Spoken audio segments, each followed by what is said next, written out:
Well, good evening. This is Pastor Dan. Welcome to our evening message tonight. We're continuing our study about the Jehovah's Witnesses this evening.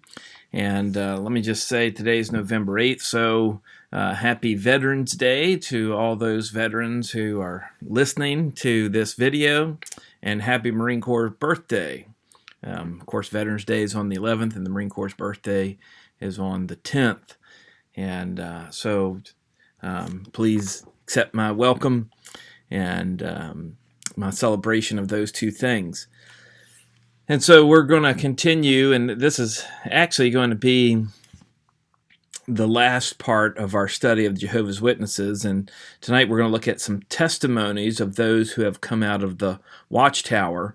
And not only is tonight the last of our study of the cult of the Jehovah's Witnesses, but it's also the end of our study of world religions and major cults. So there's going to be one more video in this series after this, but we're coming to an end. Next week is just going to be a summary of some different things involving world religions and major cults. And so this is essentially the last video on a world religion or on a major cult that we see in our culture today.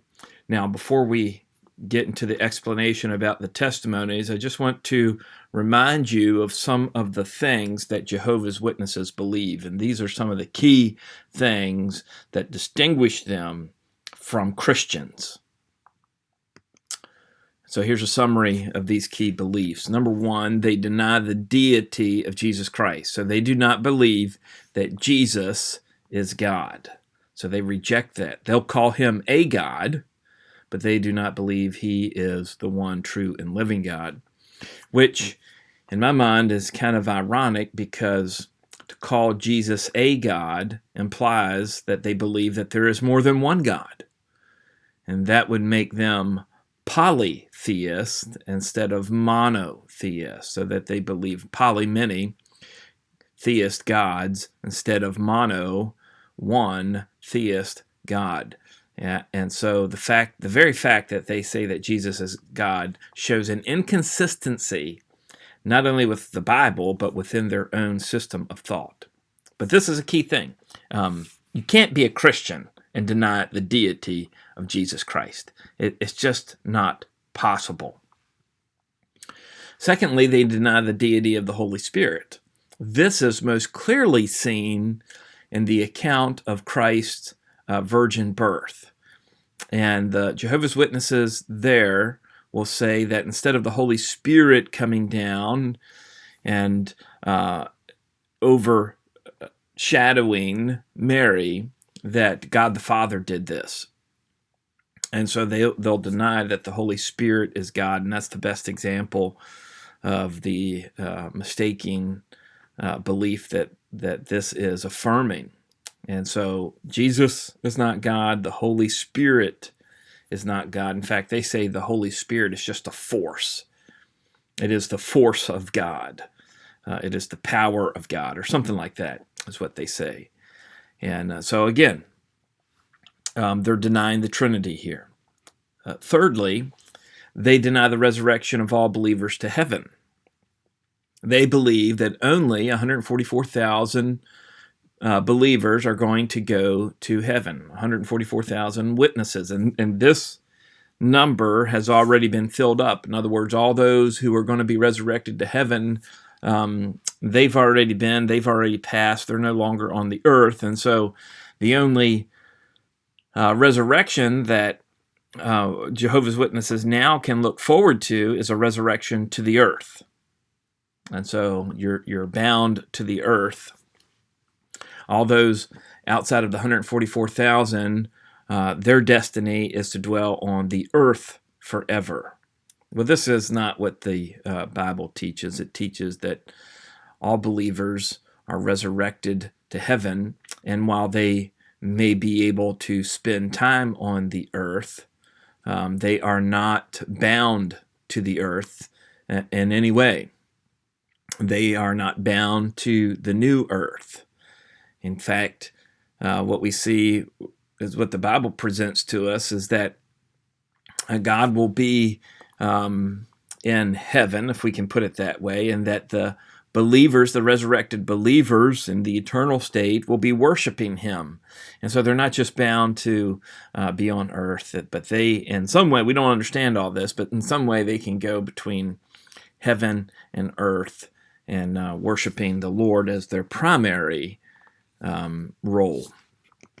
Fourthly, they deny the eternal judgment for those who do not believe. So they do not believe in hell. They do not believe in the lake of fire. They do not believe in eternal punishment for those who have not believed. If you don't believe, you simply cease to exist when you die. You go out of existence.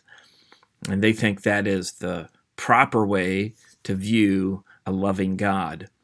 The big mistake of this particular doctrinal error is that it doesn't take into account the nature of the offense. The nature of the offense is against God, against a perfect God, a perfectly holy God, a perfectly just God. And nor does it take into account the statements in the Bible that indicate an eternal or everlasting judgment or punishment. And when someone offends a perfectly just, perfectly holy God, then an eternal punishment is not out of the realm of possibility. As a matter of fact, it agrees with those things. And so their denial of eternal judgment and their belief that when man dies in their unbelief, they cease to exist, really doesn't find support in the Bible at all. Finally, just want to remind you as well, this last point, the fifth point of their key beliefs, is that while they affirm salvation is by faith, it's by faith plus works. So faith only gets you so far, and then you have to get the rest of the way by your works. And again, this is just not what is presented in the Bible. So remember these key beliefs that distinguish, and there's more beliefs that distinguish the Jehovah's Witnesses from Christians, but these 5 beliefs certainly draw a major distinction between what the Jehovah's Witnesses believe and what Christians believe. Now, tonight we're going to be looking at some testimonies, 2 testimonies in particular. And to view these testimonies, you're going to need to go to the description of this video. Let's see, below your screen where you see this video, there should be a description. And in that description, you're going to find the 2 testimonies. One's relatively short and one's a little bit longer. To view those videos, you simply click on any of the links there in the description and it'll take you right to those videos. If you watch one video and you want to go back and watch the second video, you need to go back to this video. You can do that by simply hitting the back button on your browser, your internet browser, and it will take you back to this video. And then you can go back to the description and click on the other video that you want to watch, and you can watch it then.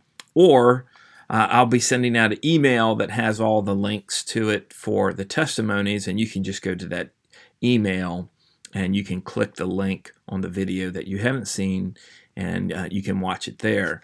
And if you're more interested in viewing more testimonies, you will find more testimonies in the other video options that pop up as you view these testimonies. And so there will be more testimonies from ex-Jehovah's Witnesses who have converted to Christ. Next week, I'm just going to give a brief summary of the key points that we need to recognize that will guide us into understanding what is a false religion and what is a cult. And so it'll just be a summary video next week, and that will be the last video for this series on world religions and major cults. Well, the Lord be with you this week as you serve Him, and I just want to encourage you to live for Jesus.